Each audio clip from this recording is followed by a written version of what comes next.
Cooling ആയിട്ടുള്ള ഒരു കളറാണ് ഗ്രീൻ. അപ്പോൾ അതിൽ നല്ല ബ്രൈറ്റ് ആയിട്ടുള്ള ഒരു മിൻ ഗ്രീനിൽ ഇതുപോലെ ഓർഗൻസ ഫാബ്രിക്കിൽ മിറർ വർക്കും ത്രെഡ് വർക്കും വരുന്ന ബ്യൂട്ടിഫുൾ ആയിട്ടുള്ള സാരിയാണ്. ഇത് കാണുമ്പോൾ തന്നെ നമുക്ക് ഭയങ്കര പ്ലസൻ്റ് ആയിട്ടുള്ള ഒരു കളറാട്ടോ ഇത്. അതാണ് ആദ്യം എടുത്ത് പറയേണ്ടത്.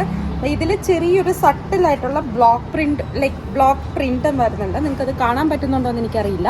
വളരെ ലൈറ്റായിട്ടുള്ള ഈ ഗ്രീനിൻ്റെ തന്നെ കുറച്ചും കൂടി ഒരു നെക്സ്റ്റ് ടോണിലാണ് ഒരു ബ്ലോക്ക് പ്രിന്റ് വരുന്നത്. ഭയങ്കര ബ്യൂട്ടിഫുൾ ആയിട്ടുള്ള സാരിയാണ്. നല്ല രസമുള്ളൊരു കളറാണ്. ഇതിൻ്റെ പ്രൈസ് റേഞ്ച് വരുന്നത് ഒരു 2500 റേഞ്ചിലാണ് വരുന്നത്. സോഫ്റ്റ് ആയിട്ടുള്ള ഓർഗൻസയാണ്. അപ്പോൾ എന്തായാലും ഒന്ന് ട്രൈ ചെയ്ത് നോക്കുക. Thank you.